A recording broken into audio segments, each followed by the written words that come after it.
Kuri uyu wa gatanu tariki ya 25 z'ukwezi kwa karindwi 2025 mu kigo gisanzwe gitanga ubumenyi butandukanye n'amahugurwa ku bijyanye n'indimi, ikoranabuhanga, ubumenyi ngiro birimo nko kwita ku misatsi n'ubwiza ndetse no guca inzara, ariko kandi banigishwa gucuranga piano ndetse n'ibindi bigiye bitandukanye. Muri iki kigo cya International Youth Fellowship Rwanda Kigali niho hasorejwe amahugurwa yaramaze ibyumweru bitatu ahabwa urubyiruko muri gahunda ya leta ya intore mu biruhuko.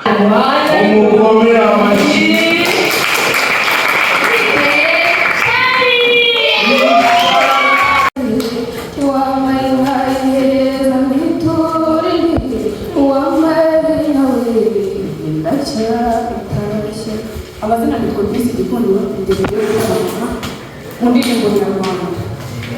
Icyo mbasaba ni mwishimye mwifate amashyi mususuruke.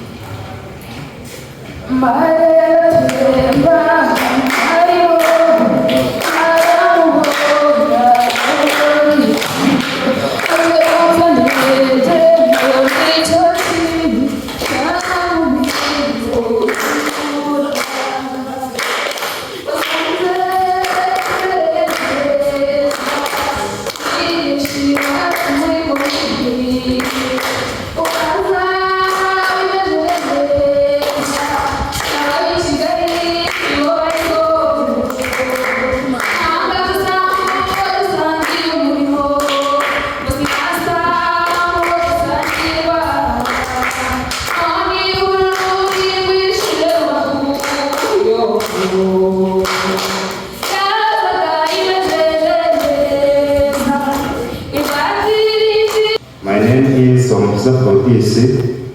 Shuri dukunda ndangamirwa Uye kwa mashuri awaye kwa kandeni Uri udasuka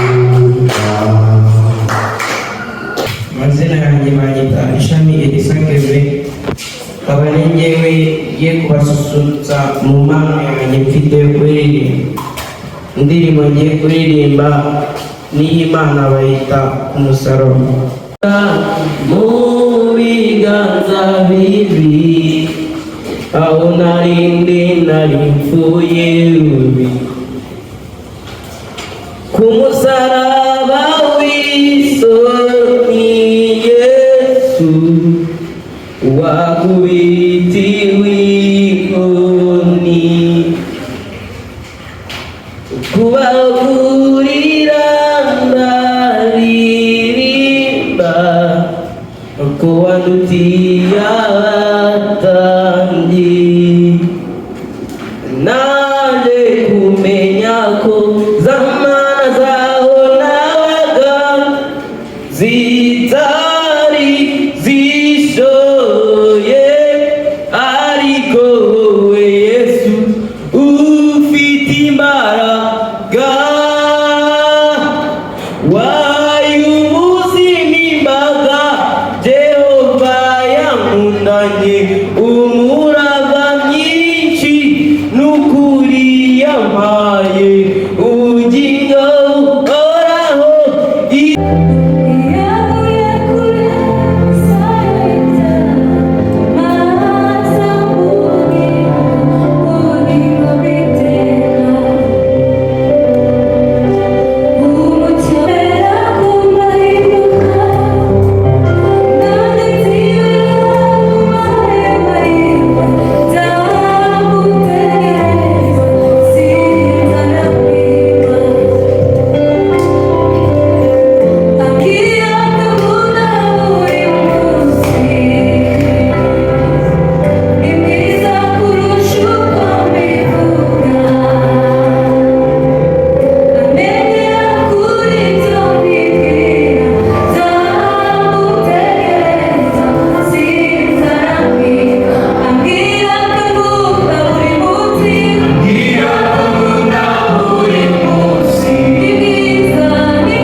Let's start. Now it's might be your mistake that I'm calling you these days, but the desire of you really enough. Yeah, maybe I'm just a fool. I sit along with you. Oh, these my face. Before I went, it's crawling to my brain away. Looking like living my end. Oh, I'm here alone and wandering. My heart, I'm over free, complete. I tell you when I went the line, make you understand. It was so hard. Here with you and me. Whenever love just me. If you want to think so hard, so hard for me to breathe. Got me here, you want so deep. Tell me how you go without me. If you were here, yes, I can breathe. There's no air, no air, no air. Oh, no air. Oh, but no air, no air. Thank you so much. Nimutiye fata agatege tuyitege reka mbasobanurire iyo manga bitababera umunyamahanga kandi dusangiye amabanga twayibonye tukanyurwa tukagira Imana ishobora byose. Ndashaka kuvuga ingeso mbi zose zibasiye abashaka Imana zikabayobora ubutiza yamurano twayiteze tukayiteshwa n'ayo mpamvu. Ndashaka gutumira abana mwese ngo dukumire ingeso mbi zose tugaruze benshi inyigisho nziza duhashe imanzi bashyira ryacu dushyira imbaraga mu butumwa. Amahane yabaye amahano ahora ahungabanya imiryango, amahoro yonyine yayahosha. Tuyigishe tudahusha dushyira imbaraga mu butumwa.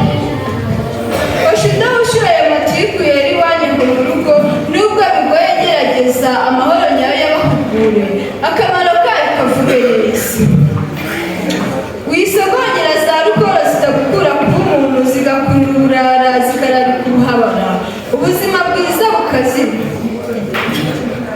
Sinyira gusenya ubusambanyi iyo ngeso yibasiye imbaga yakora abambara ib'Imana bambara intwaro z'urumuri bazaba intwari zinyuze Imana. Tugana abasenga ibigirwamana tubasobanurira ukuri bakurikire Yesu dukuriye bakora bose ibikwiriye dushyira imbaraga mu butumwa.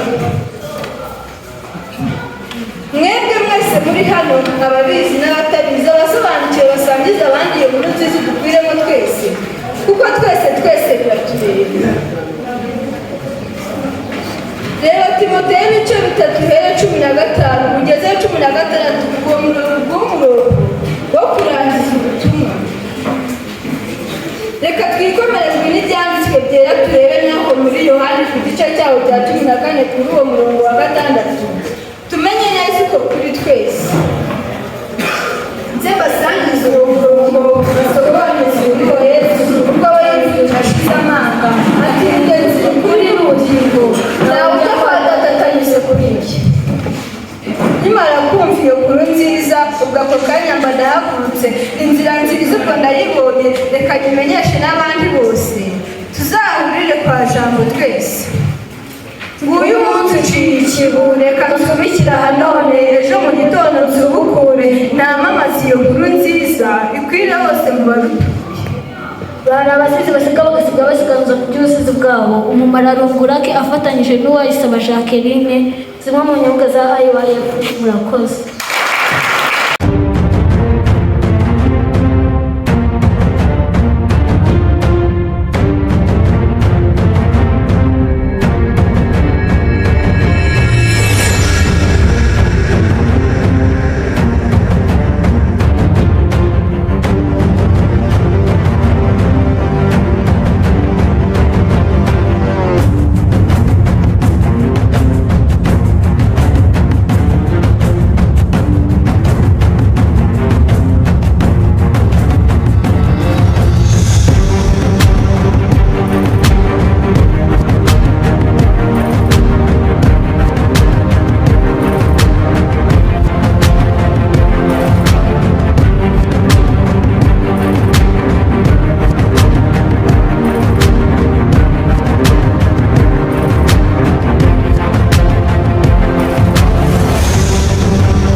Bushinwa bayita toja.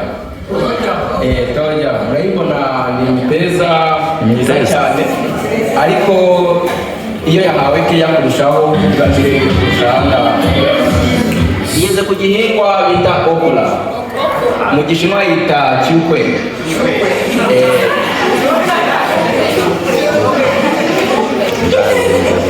Igeze ku kindi gihingwa cyo mu Buhinde, ariko ushatse kuvuga mu Kinyarwanda bangu kukombwe ntabwo ugiye kure, ariko yitwa tindola. Azikunda kuyikoresha cyane, igira amazina atandukanye arimo amazina atandukanye bitewe n'igihugu icyo ari cyo, ariko ku izina rizwi cyane ni tindola, ni kavaka. Tugeze ku kindi gihingwa, mu Kinyarwanda ushaka kugira ngo ni amashaza, ariko mu Gishinwa yita domia. Izi mboga ziribwa ari mbisi, wazitunganya zikavamo ibyo kurya mu kanya.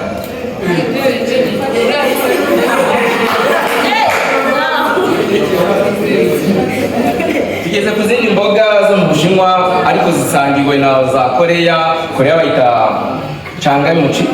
Mu Bushinwa na Aziya bino bihugu bya Aziya bazita yumete. Ushatse mu Kinyarwanda ushobora kuzita na salade, ariko salade ishobora gukoreshwa mu buryo bwo kuziteka cyangwa ukazikoresha n'imbisi.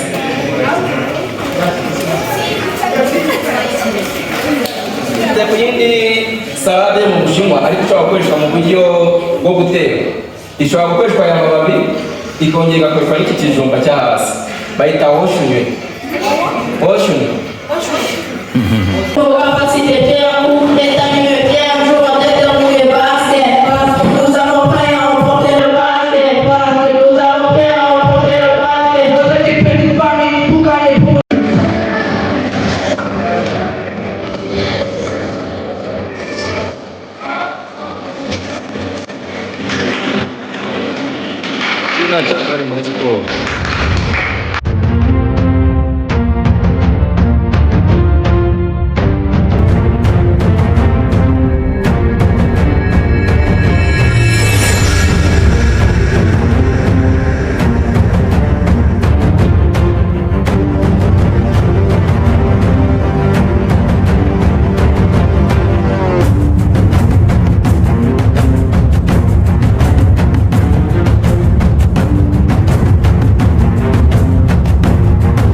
uwa mbere akanikurikira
Murakoze neza kumpa uyu mwanya. Nitwa Augustin mu Rwanashyaka, nkaba ndi umukozi wa IYF Rwanda. IYF magambo arambuye ni International Youth Fellowship. Tukaba dufite intero eshatu arizo challenge, change and cohesion. Dufasha urubyiruko guhatana impinduka no gushyira hamwe. Umuryango wacu umaze imyaka myinshi muri Rwanda igera muri 16. Igikorwa rero uyu munsi twasoje cyari ibyumweru 3 by'amahugurwa yagenewe urubyiruko y'ubuntu twabahawe n'umurenge wacu wa Kimironko n'utugari 3 twa Nyagatovu, Bibare na Kibagabaga, ariko ntitwabuje n'undi wamenye ayo makuru iyo mu mirenge iri hafi n'umurenge wacu. Twahuguye abanyeshuri cyangwa urubyiruko mu masomo y'ikoranabuhanga, indimi z'Icyongereza, Igishinwa, Igikoreya, ariko indimi z'Icyongereza harimo ibyiciro, ntabwo baje bari ku byiciro bingana. Uburyo biri special uko twabigishije public speaking cyangwa twabigishije communication, uburyo bwo gukoresha n'icyo na gike bari bazi uburyo bashobora kugikoresha bakabasha kutagira imbogamizi mu gusabana no kugira ibyo bavugana n'abandi. So twasoje amahugurwa nako twayasoje tubaha amahirwe yo kugaragaza impano zabo, ariyo gahunda twise IYF Talent Show. Talent Show yagenze neza, abana bagaragaje impano, abantu bazabireba ku mafoto n'ama videos, impano zibyina ibya gakondo, ubwo harimo impano ziririmba, aba vocalist beza, hari impano nyinshi n'izindi kandi byagenze neza. Haje no gusoza basabye ngo dukine umupira uri funny ngo kandi tuwukine n'abarimu baduhuguye.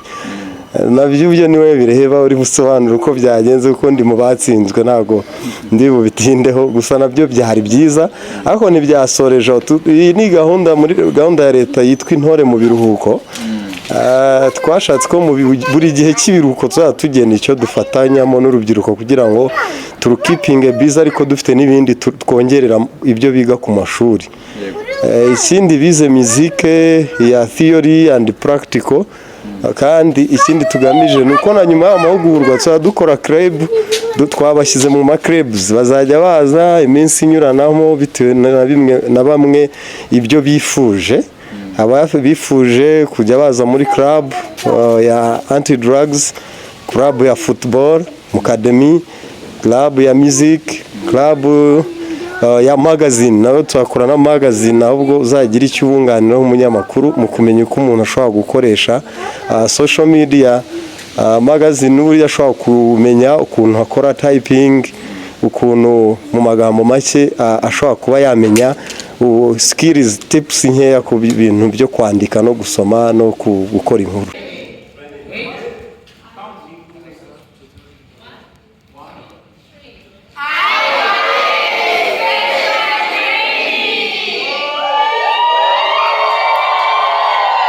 Mugabo w'Indekwe Regis, Mr Muhanzi, NTV Rwanda i Kigali.